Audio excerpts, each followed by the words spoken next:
Oi, boa tarde. Estamos aqui ao vivo de Paraty, no programa Google Play Conversas na Flip, com o autor Michel Laub. Ele é autor de 5 romances ou novelas. Eu prefiro chamar de novelas, mas essa questão de gênero já está meio... E um livro de contos praticamente secreto, quase impossível de encontrar. Eu já tentei encontrar de tudo quanto é forma. Eu não compro consigo. todos os exemplares. Você compra todos os exemplares. Não é para ninguém. Né? Todos os livros dele são sofisticados, e são contidos, e são exatos. Tudo. Eu acho que o maior número de páginas é 150. Eu acho que sim.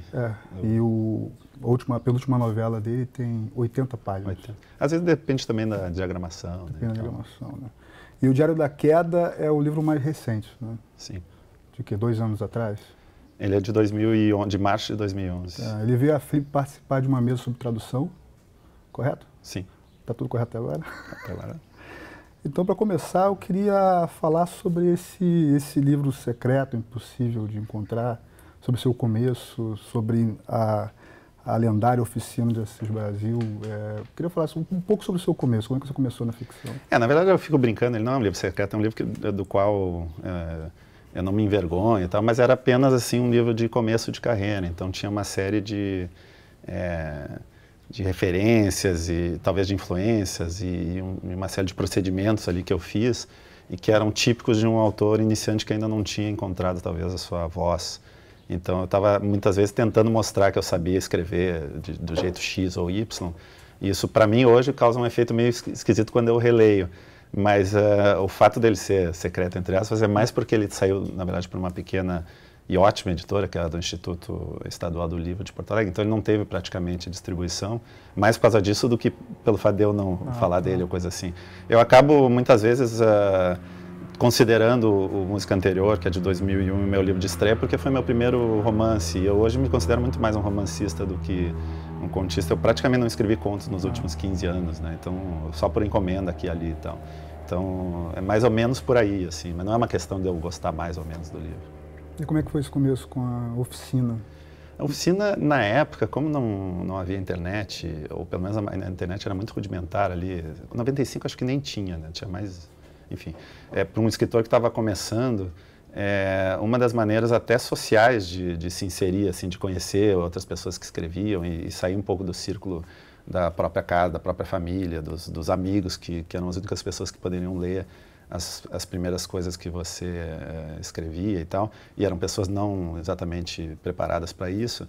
Então, uma das motivações era essa, você fazer uma oficina onde você ia encontrar outras pessoas que tinham esse gosto pela literatura, que poderiam ler seus textos, você leria os textos das pessoas. E isso iniciaria, assim, para quem sai do zero, esses primeiros contatos assim são coisas muito importantes. Depois, mais adiante, claro que isso não se torna até irrelevante, de certa maneira, na perspectiva do tempo. Mas naquela época, você poder conviver durante um ano com um escritor como o Assis Brasil, que é uma pessoa tão generosa na forma como ensina e como entende também os problemas de quem está começando, isso aí foi muito importante. Hoje em dia, estou fazendo essa comparação com a internet, porque hoje em dia você pode escrever para um escritor, todo mundo é acessível por e-mail, ou rede social, etc. Então, você rapidamente, você começa a escrever, você pode, no dia seguinte, estar se correspondendo com o maior escritor brasileiro, ou um escritor internacional, coisa do gênero, desde que o cara simpatize com você, ou coisa assim. Na época não era assim, né? Eu não conhecia realmente nenhum escritor. O Assis Brasil foi o primeiro com quem eu tive contato. Então, só por isso já foi algo importante. Aí depois, claro, como é uma oficina de um ano, tem um ensino muito metódico, tem um sistema de ensino muito bom, que você passa por várias técnicas narrativas e enfim, é uma espécie de... Eu considero a oficina uma espécie de curso avançado de leitura, mais do que curso de escrita, porque o talento em si você não ensina a ninguém, a pessoa meio que nasce com ele ou não. A técnica da escrita você acaba pegando com os anos, qualquer escritor sabe disso. Mas o que a oficina faz é durante um ano meio que ensinar alguns atalhos, para que você não perca tanto tempo errando em coisas que você naturalmente erraria e se daria conta que estaria errando. Então, nesse sentido, é um atalho, né? no sentido técnico mesmo da coisa, que não tem tanto a ver com literatura, mas tem a ver pouco.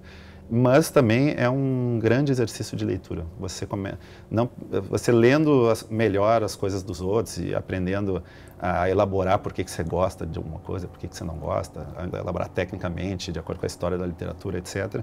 Essa leitura faz com que essa leitura melhor faz com que você escreva melhor, porque, antes de mais nada, o escritor é o leitor dele mesmo, né? Ele escreve e depois ele mesmo, o primeiro avaliador do seu próprio trabalho é ele mesmo, antes dele mostrar para a primeira pessoa. E depois você foi... Como é que é essa passagem para São Paulo? Porque a primeira lembrança que eu tenho de você é como editor da revista Bravo. Aí é uma questão, acasos da vida, assim, não tem muito a ver com a literatura. Eu era advogado, né? Eu sou formado em Direito e exercia já essa profissão quando surgiu esse convite para vir para São Paulo. O fato de eu ter virado jornalista também é uma série de acasos aqui que não valeria a pena contar, é uma história longa. Mas nessa época que eu era advogado, eu já tinha uma ideia de nas horas vagas ou coisa do gênero, em Porto Alegre, fazer pequenas matérias para revistas e tal. E o mercado de lá era muito limitado. Então, porque eu conhecia um jornalista aqui de São Paulo, que trabalhava no início na primeira redação da revista Carta Capital, que ainda era uma revista de negócios, antes de virar propriamente uma revista de política. Então eu mandava muitas matérias sobre empresas para ele e tal. E um outro editor dessa revista, que era o Wagner Carelli, saiu de lá para fundar a Bravo. Quando ele saiu, ele me chamou para vir. Então na verdade, foi um acaso. E o jornalismo ajudou a sua carreira como escritor? Na parte do texto em si, ele tanto ajuda quanto ele prejudica, porque ao mesmo tempo que você aprende a editar texto, a ter mais concisão, a enxergar por que um texto funciona ou não, ele ao mesmo tempo é um limitador porque ele corta muitas vezes uma espontaneidade que na literatura é muito necessária. Então é um jogo ambíguo, assim, você tem que ficar entre esses extremos.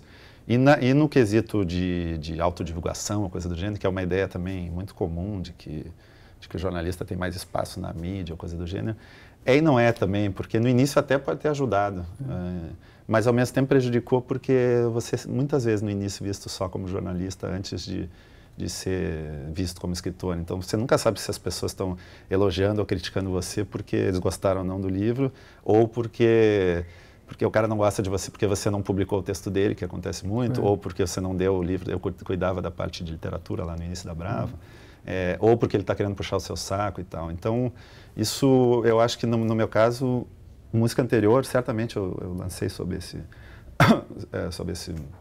ponto de vista assim, de problema em relação a isso, e o Longe d'Água talvez um pouco, mas a partir do Segundo Tempo, que é um livro de 2006, e nessa época eu já não estava na imprensa, eu já tinha abandonado há muito tempo a cobertura literária e tal. Aí eu acho que já comecei a me afastar disso. E aí de lá para cá eu tenho 3 livros, né? Então hoje em dia já não é mais um problema, não sou mais confundido. O jornalismo não entra na consideração a respeito dos meus livros para o bem e para o mal. Eu acho isso muito mais positivo do que negativo. E agora você voltou para a imprensa, né, como colunista de... Agora como colunista, mas aí é diferente, porque quando você é editor, você toma decisões, então você cria muitos inimigos também, né? E agora não, na verdade eu estou dando opinião, eventualmente eu posso fazer inimigos dando opinião, mas também eu procuro falar sobre temas mais gerais, culturais, então eu não faço resenha, em especial resenha de livro brasileiro, que é uma coisa que eu fiz uma época e por experiência minha foi algo que eu não gostei de fazer, assim. Eu não condeno quem faz, cada um tem sua visão disso, mas eu tentei sempre me afastar o máximo que eu pude de fazer cobertura jornalística de assuntos que fossem próximos à minha atividade, assim, né? Porque eu via um certo conflito aí. Uma coisa que me impressiona no seu trabalho é a contenção. Tem por exemplo, um livro que eu gosto muito, Gato Diz Adeus. Eu penso que talvez na mão de outro escritor ele teria 300 páginas, assim. Você conta aquela história em 70 páginas, 80 páginas. E você fala, até a diagramação ajuda, porque a impressão que eu tenho é que talvez... se eu pudesse um capítulo por página, ia 200. Sim, como é que você construiu esse estilo narrativo tão econômico? Aí, não sei se vou falar muito tecnicamente aqui, mas tem várias maneiras de ver, porque uma coisa é você pensar que um livro de 70 páginas ele é mais conciso que um de 140, né? Por tamanho, claro que ele é, ou de 250 ou 500. Mas, por outro lado, quando você escreve um romance, você tem várias possibilidades de focos narrativos, né? Então, digamos, você está no romance sobre uma sociedade, né? A questão dos protestos. Você pode ter um romance com 10 personagens e focar em cada um. Cada história de cada um, se você somar em termos numéricos, vai dar 50 páginas. Aí você soma as 10, dá 500. Claro. Você contou muitas histórias, foi para muitos focos diferentes. E nos meus livros eu sempre escolho usar um foco só, né? Eu falo de um personagem, daquela coisa, tudo que gira em torno deles. Inclusive os personagens secundários dos meus livros, eles não são muito desenvolvidos. Não é porque eu não saiba, não queira fazer, porque eu acho que eles só são importantes na medida em que eles iluminam aquele drama central do personagem. Então, se eu falo de um personagem só, e esse livro tem 140 páginas, ou sei lá quantas, eu acho que eu na verdade, só estou sendo muito mais extenso, muitas vezes, do que romances que são maiores, mas que têm um foco mais diluído. Isso não é uma consideração de qualidade, não é que um seja melhor ou pior que o outro, é só uma questão técnica mesmo. Claro. E é proposital essa escolha sua de um livro ser completamente diferente do outro? Porque É curioso você perguntar, porque eu sempre sou acusado, não, mas os críticos sempre dizem que eu escrevo o mesmo livro, na verdade. Não, na verdade, eu estou mais concordando com você, assim, que eles têm um tema parecido, eventualmente um tom, mas alguns, no caso do Gato Diz Adeus para o Diário da Queda, são livros realmente muito diferentes, né? Quando eu começo a escrever, eu procuro me diferenciar do livro anterior, num sentido assim de... sei lá, são livros muitas vezes sobre universos de adolescentes, então isso é uma coisa incomum, é em primeira pessoa, isso é comum, tá? Mas isso para mim são coisas muito mais, escolhas muito rudimentares, assim, de tema e foco narrativo, que são as primeiras escolhas, o que é o livro, que ele vai passar mesmo, os sentimentos que estão ali e tal. E isso para mim são coisas muito diversas de um do outro. Eu acho que são completamente diferentes, às vezes. Nesse sentido, sim. Por exemplo, o Segundo Tempo e o Gato Diz Adeus não tem nada a ver com uma coisa com sim. Quer falar um pouco sobre o Segundo Tempo, que é um livro interessante. Ficou meio que... Eu achei que foi um livro que não circulou muito... Não foi bem lido o livro. E é um livro interessante, que é um livro sobre futebol. As pessoas falam, geralmente, que não tem literatura sobre futebol. Eu parti um pouco... em determinado momento, não no início, mas em determinado momento eu resolvi confrontar essa história comum que é dita de que no Brasil não existem muitos livros de futebol e tal. E aí eu comecei a ler um pouco sobre futebol e tal, e aí eu acabei descobrindo que não é à toa que não tem livros bons sobre futebol, porque livros até tem, também é uma descoberta, né? Tem muito livro sobre futebol. Mas livros bons que são guardados na memória, e por isso essa impressão geral de que não há muitos livros, existem poucos. Aí uma das coisas que eu percebi ali no meio é que a linguagem do futebol, e o tema do futebol é algo muito presente na vida de todos. Então, para você conseguir fazer a pessoa sair daquela experiência que ela já tem em relação ao futebol para algo que tenha valor literário, você precisa fazer alguma coisa ali precisa ter alguma operação ali de estranhamento ou de afastamento tal, que diferencie, porque em termos de linguagem, por exemplo, se você narrar um gol e tentar transmitir a emoção de um gol, você está competindo com todos os narradores de futebol que são profissionais da emoção e usam muito mais recursos que você, o cara da televisão. Você está competindo com o Galvão Bueno, coisa do gênero.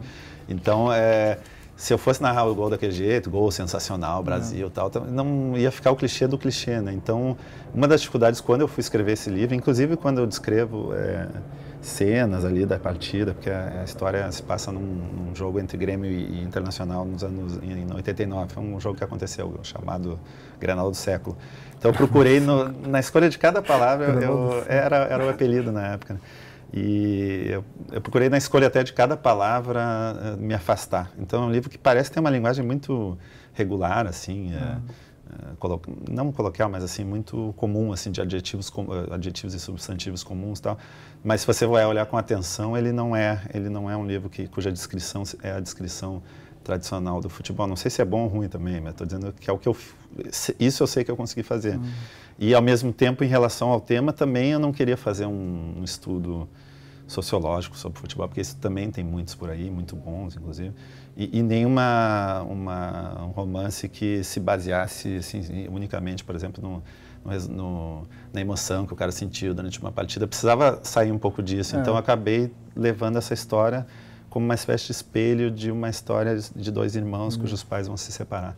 Então, todas as emoções que estão ali no jogo, na verdade, elas só têm algum valor porque elas espelham as emoções que os personagens estão vivendo na arquibancada. Agora você escolhe um momento efusivo para iluminar um drama familiar e divórcio. É um contraste, né? É uma coisa que me interessa, assim, eu gosto, na verdade, Longe d'Água, que é o meu livro de 2004, também é uma história trágica, vista de um ponto de vista muito solar, assim, é um triângulo amoroso com 2 surfistas e uma menina lá de 15 anos, aquela coisa do sol e tal, então esses contrastes sempre me interessaram na literatura. Não inventei isso, evidentemente, isso é uma coisa que existe, assim, aquele cinema melancólico que ao mesmo tempo é uma coisa muito da adolescência, inclusive, porque meus livros falam muito desse universo. E a adolescência é um período muito vivo, muito luminoso, muito intenso e ao mesmo tempo muito triste, melancólico, né? Se você pensar, acho que todo mundo que tem memória de adolescência tem um pouco essa relação ambígua com a memória, porque você tem muita saudade de muita coisa. Músicas que você ouvia, mas cada vez que você ouve aquelas músicas, por exemplo, o sentimento mais comum de se ter a respeito disso é uma tristeza. Não sei se pelo tempo que passou, pelas dificuldades naturais da época, né? Porque o adolescente é um infeliz, né? Full time, não existe, acho que adolescente que não seja. Só que você tem muitas coisas que você gosta e coisas boas que aconteceram naquela época. É impossível não vincular essas coisas boas com a tristeza. Né? Quando eu recebi o Gato Diz Adeus e comecei a ler, eu fiquei muito abismado como que o livro é diferente, assim, de todos os outros livros. Realmente, radicalmente diferente. Esse é o mais diferente de todos mesmo. Não só na linguagem, que eu achei a linguagem imensamente mais solta, né, porque todos os livros são muito calculados, né? Eu achei o Gato Diz Adeus como se fosse um exercício de improviso. Eu senti uma energia improvisada ali. Isso na época foi um pouco, nesse caso foi uma motivação mesmo, assim, de estar um pouco de saco cheio, né, de estar fazendo aquelas outras coisas. Eu queria falar, inclusive, do universo adulto, é o único livro meu que não tem adolescentes, tá? Tem um pouco de memória de passado, tá? Mas não de adolescência. E é curioso, né, eu não sou um grande fã desse livro, talvez seja dos meus livros o que eu acho que não ficou tão próximo do que eu queria que ficasse, embora, claro, na época foi o melhor que eu pude fazer e tal, não me envergonho em tudo, mas eu acho que faltou algumas coisas ali, faltaram. Mas, ao mesmo tempo, eu tenho certeza que se eu não tivesse escrito esse livro, eu não escreveria o livro seguinte, que eu considero meu melhor livro. Justamente por essa questão de soltar a linguagem, que é uma coisa que no Diário da Queda, embora ele tenha muito de cálculo ali no meio, eu considero o livro que eu pude ter mais liberdade para escrever, embora o tema seja muito difícil e tal, mas por causa de digressões, eu não fiquei tão preso à história principal, como ao contrário do que eu estava falando antes e tal. E é um pouco dessa liberdade que eu pude ter no Diário da Queda, que é de 2011, eu acho que foi muito por causa daquela linguagem mais crua do Gato Diz Adeus, que é 2009. Né? Você quer falar um pouco Fala do Diário da Queda. O que é o Diário da Queda é um livro sobre 3 gerações, avô, pai e neto. E o avô é um sobrevivente de campo de concentração, o pai é uma pessoa cuja vida foi muito marcada por essa memória do avô, e a terceira geração, que é o neto, está um pouco entre essas duas tradições. E aí no meio ali, sem resumir, sem contar muito do enredo, existe uma contraposição, né? Porque o pai tem Alzheimer, né? O livro começa quando o narrador descobre que o pai tem Alzheimer. Então ele faz uma espécie de contraposição entre essa memória histórica dos campos de concentração, que é muito pública, né, a memória do século XX, etc., com a memória individual, que é a questão biológica do indivíduo mesmo, que está perdendo as suas referências, a sua identidade, né, que é a sua memória. Então, o avô era um sujeito que viveu a experiência histórica mais radical do século, uma das mais radicais do século, e fazia tudo para esquecer isso. Aí no contexto do livro é explicado por quê. E o pai, ao contrário, então, um avô lembra de tudo e quer esquecer, e o pai, ao contrário, ele está esquecendo de tudo porque ele tem a doença e faz muito esforço para tentar lembrar. O neto está entre essas duas tradições, num momento chave ali da vida dele, e aí faz reflexões sobre exatamente identidade, memória e cultura um pouco, porque sendo um judeu, ele, dentro da cultura brasileira, ele tem essa ambiguidade também de referências. Né? E tudo isso 150 páginas. Esse é um livro cuja diagramação achatou um pouco, por questões de padrão de editora e tal. Ele saiu em Portugal, por exemplo, ele foi a 200, que é o mesmo texto, né, língua portuguesa. Isso, então, na verdade, é o meu maior livro, assim, em termos de tamanho, se for contar em número de caracteres e tal, ele tem um dobro praticamente dos outros, né. E assim, como é que você concebeu essa narrativa epigramática com parágrafos? Eu não sei como é que começou isso. Eu sei que os nomes dos capítulos são nomes de listas, ou falsas listas, né? Que, assim, algumas coisas que sei sobre meu avô, algumas coisas que sei sobre meu pai. E assim, quais as coisas que eu sei sobre meu avô? Número 1, número 2. Então, eles são numerados em pequenos parágrafos. Teoricamente, eles são listas cujos parágrafos esses são estanques entre si. Mas, na verdade, é um truque, porque ele é contínuo, né? Ele é um texto contínuo. Só que eu estou falando uma coisa técnica, não, mas pode desculpa, falar, assim, na verdade, mas o que esses números acabaram me possibilitando é que, por eles terem a aparência de fragmento, embora eles não sejam fragmento, eventualmente ali no meio, aqui e ali, eu pude fazer fragmentado. Sim. Ou seja, o que antigamente em livros, como eu estava falando antes, que eu queria contar só uma história principal, tudo que desviasse muito disso acabava caindo fora. E o livro ganhava uma unidade muito forte, e ao mesmo tempo perdia algo que poderia ser muito interessante, que era só uma coisa paralela e tal. Nesse livro, por causa dessa estrutura, eu pude trazer essas referências paralelas para o centro da narrativa. Por exemplo, digressões sobre a Segunda Guerra, sobre campos de concentração, sobre nazismo, etc, etc. Coisa que, por exemplo, no livro do futebol, que eu poderia ter feito mais digressões sobre futebol, digamos assim, eu preferi não fazer naquela época.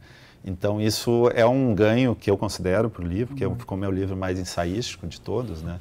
É um livro talvez que valha mais pelas ideias que estão ali por trás do que pela história em si, é uma impressão, talvez, não sei se estou certo, mas muito por causa dessa estrutura, porque você tem 1, 2, 3, 4, lá no 5 daqui a pouco você fala numa coisa que não tem nada a ver, depois no 6 você volta sem muito problema, você não tem que fazer aquela costura dos parágrafos para parecer coerente dentro do ritmo e tal. Então isso foi um ganho, né? Eu acho que é uma solução formal para essa memória dos personagens que estão perdendo seus eixos. Né? Também. Parece que está tudo fragmentado, se afastando. E aquelas coisas, depois que o livro fica pronto, ele começa a fazer sentido em termos que a gente às vezes nem pensa. Sei lá, esse livro tem um erro, né? Ele em determinado momento, ele diz que, ele fala das Olimpíadas, né, de 72, nas quais houve o atentado do grupo alemão e tal. Só que no livro está 73. E aí eu acho que na segunda edição, eu fiquei pensando, corrijo ou não corrijo? Eu não lembro se eu corrigi ou não, mas o meu impulso para não corrigir foi justamente porque, como era uma narrativa sobre memória, e o personagem estava falando do outro que estava perdendo a memória, e tem todo um jogo de ambiguidade, de confiar ou não no que o narrador está falando, eu achei legal que saísse errado Então, se alguém me perguntasse, eu ia dizer, não, é de propósito, porque sabe como é que é e tal, né? Enfim, agora acabei de me entregar aqui na entrevista. Porque, na verdade, esse livro é mais sobre a experiência da leitura do livro, de estar na memória dessas pessoas, do que realmente do que acontece. É da elaboração, né? Possivelmente não... É até difícil você, depois de terminar o livro, você tentar dizer para alguém o que acontece. Por que você gosta tanto desse livro? E o que é esse livro? Eu não consigo dizer. Eu acho que é a experiência de você transitar nessa memória dessas pessoas. Assim, Não, e é isso, porque você, por exemplo, me perguntou agora, falei toda essa coisa sobre a memória e tal, mas é uma teoria externa ao livro. Quando você está escrevendo, você não pensa. É óbvio que você não vai sentar escrevendo, eu quero contrapor memória individual à história. Você primeiro conta uma história, vai seguindo a história, que é meio aleatória, muitas vezes. E lá pelas tantas você percebe, isso aqui tem um sentido que pode ser assim. Aí, claro, você puxa um pouco a história para ser mais coerente em relação a isso, é uma questão técnica lá do que você pode fazer e tal, mas não é algo tão planejado assim nesse sentido, né? O escritor tem muito de intuitivo também na coisa, né? Aqui o Márcio Pereira do Rio de Janeiro, a gente recebe perguntas aqui, né? A pergunta é: a estrutura do texto O Diário da Queda e de seu conto publicado no passado na revista Granta segue o mesmo tom fragmentado que mistura tempo e situações, né? Enquanto lia, fiquei curioso. As duas histórias falam das mesmas pessoas, mesmos personagens, ou você só usou a mesma estrutura? É que a Granta, para quem não sabe, que é a revista inglesa que selecionou 20 escritores brasileiros, inclusive o Vinícius, ela passou por uma seleção, você tinha que mandar um texto, acho que foi em setembro do outro ano. Foi no ano que eu lancei o livro, 2011. Em setembro você tinha que mandar e aí a seleção ia ficar para o ano seguinte e tal. E eu tinha acabado de escrever o Diário da Queda, e tinha um prazo relativamente curto, acho que 1 mês ou 2, e como eu falei, eu não escrevo mais conto, eu não tinha nada preparado e tal. Então eu resolvi, foi a primeira coisa que eu escrevi depois desse livro. E eu estava muito impregnado da estrutura do Diário da Queda, eu nem conseguiria tentar outra coisa se não fosse aquilo naquele momento. Então o motivo mais prosaico, prático, foi esse, então por isso que eles são parecidos. Ao mesmo tempo, eu fiz uma coisa que eu já tinha feito em outros livros, e sempre faço, que é até talvez para me defender ou para brincar com a interpretação comum de que eu faço livros autobiográficos, que eles são em primeira pessoa e tal, é tratar dos mesmos fatos que eu já tratei num livro anterior, com o mesmo narrador, aparentemente, só que de maneira diferente. Então, tu desmentindo um pouco o que o livro anterior disse. Por exemplo, no segundo tempo, a história de 2 meninos, um irmão e irmão, cujos pais estão se separando. No livro Música Anterior, que é o meu primeiro livro, o personagem é um filho único, sabe? Essas coisas são brincadeiras que você pode fazer. Ele fala muito do pai também, mas só que ali a mãe tinha morrido. E no segundo tempo, os pais estavam separando, o pai que era o vilão, porque estava saindo de casa e tal. Então não é se fosse autobiográfico, eu teria tido muitas vidas, né? Porque até nessas coisas mais óbvias de número de irmão, eles são diferentes. E em outras coisas, muito mais, né? Então o que eu quis fazer ali nesse conto que acabou saindo na grana é pegar a mesma estrutura do Diário da Queda. Eu começo falando do pai de novo, que é exatamente o tema do Diário da Queda. Só que aí eu transformo aquilo num quase um meta-conto também, porque ele comenta os livros que para ser um conto teoricamente muito autobiográfico, porque o cara é escritor, ele cita os livros que ele escreveu, inclusive ele cita o Diário da Queda no próprio conto. Então ele está meio que recontando uma história de um pai verdadeiro que teria influenciado o pai do Diário da Queda, sendo que provavelmente, enfim, mas esse pai verdadeiro provavelmente é falso também, né? Então é um jogo um pouco de espelhos, né? Um refletindo o outro e tal. Isso aí normalmente em literatura acaba ficando uma coisa meio estéril, assim. Eu não sou um grande afeito desse tipo de coisa, mas é uma brincadeira que também dá para fazer desde que o conto passe alguma dramaticidade, intensidade. Do leitor também, né? Também. Mas isso, eu acho isso uma coisa secundária. Na verdade, os textos valem ou não pelas emoções que eles passam, pelas ideias. Eu nunca pensei em nenhum livro seu como autobiográfico. Mas é um leitor. Assim, agora vamos só para fechar. Você veio aqui participar da mesa de tradução, né? Então vamos falar um pouco sobre isso, né? Você está em crescente trajetória de tradução. Assim, eu contei 5 traduções do Diário da Queda nesse momento. Algumas foram publicadas já, né? Na verdade ele foi vendido já tem, então são 11 países, mas ele foi publicado só 2, né? Uma em Portugal que não é tradução, né? Então, e a pergunta é simples, na verdade, como é a sua relação com os tradutores, como é que isso... Então, tem uns que venderam há pouco tempo, então eu não sei nada. Tem uns que, na Espanha, que foi o outro que saiu, eu não tive nenhum contato com tradutor algum. Nenhum. E, em compensação, sei lá, na França, essa mesa que eu tive ontem foi com um tradutor francês do livro, que estava aqui no Brasil. Ele esteve no Brasil em janeiro, então eu convivi bastante com ele, a gente conversou muito. Então, é muito diferente, acho que cada caso é bem diverso. E também eu acho que depende muito da língua para a qual ele está sendo traduzido, né? Se ele vai ser traduzido, sei lá, ele vai ser para o sueco. Né? A minha relação com o cara vai ser só de responder dúvidas, assim, eu não vou poder dar nenhuma dica se ele mandar um trecho ou coisa assim, né? Então, não tem como, né? E aí, no caso da tradução em inglês, por exemplo, eu acabei de ler toda ela, assim, e discutir sem saber nada, mas discutir frase a frase, né? Dando opinião de leigo ali e tal. Mas, então são coisas muito diferentes caso a caso. Aí é curioso, assim, porque você acaba aprendendo muito sobre o seu próprio livro, porque você precisa elaborar, né? O tradutor pergunta o que você quis dizer com isso aqui, porque ele não entende bem o que é, e você nunca pensou naquilo. E pensando nisso, às vezes você chega a conclusões novas sobre o seu próprio livro. E em outros aspectos, nesse caso do inglês em particular, eu tive muitas discussões com a tradutora, boas discussões assim, sobre pontuação, foi a coisa que mais pegou ali na história, porque o meu livro é muito de ritmo, e ritmo é pontuação, né? O tamanho do espaço entre as vírgulas é o que determina a respiração do texto e tal. E o inglês, ele cria muitas ambiguidades se você usar a mesma virgulação que é da língua portuguesa. Você precisa marcar mais quem está falando, sujeito e tal. E aí o ritmo muda muito. Então foi muito interessante porque às vezes eu ficava discutindo com ela como transformar aquela frase que em português eu queria que ela fosse, sei lá, uma onda que começasse assim, fosse crescendo, não sei o quê. Se fosse pela pontuação tradicional do inglês, ela sendo quebrada no caminho, por mais vírgulas ou coisa assim. Então a gente tentou recriar algumas coisas. Ela ia mandando sugestões, eu ouvia pelo meu ouvido, que não é um ouvido nativo do inglês, evidentemente. Mas a gente tentou meio que fazer, às vezes, diferente do que era o original para que soasse mais parecido com o original, ou seja, quase uma reescrita. Então essa é uma experiência muito interessante, mas que eu só posso ter numa língua que eu domino como essa. Talvez em espanhol até pudesse ter, mas aí é uma decisão da editora o tradutor, tem tradutor que não gosta de lidar com o autor, que gosta de fazer o seu trabalho sozinho. Então vai depender muito da circunstância também, né? Tá bom. E um novo projeto, um novo romance? Sim, um romance sai agora, inclusive, em agosto. Sério? Tá pronto. Agora em agosto? Agora. Tava meio em segredo, assim, mas acabou sendo mais rápido do que imaginei. Tá bom. Então, Michel, muito obrigado aí pela Eu que agradeço. essa conversa aqui, tá?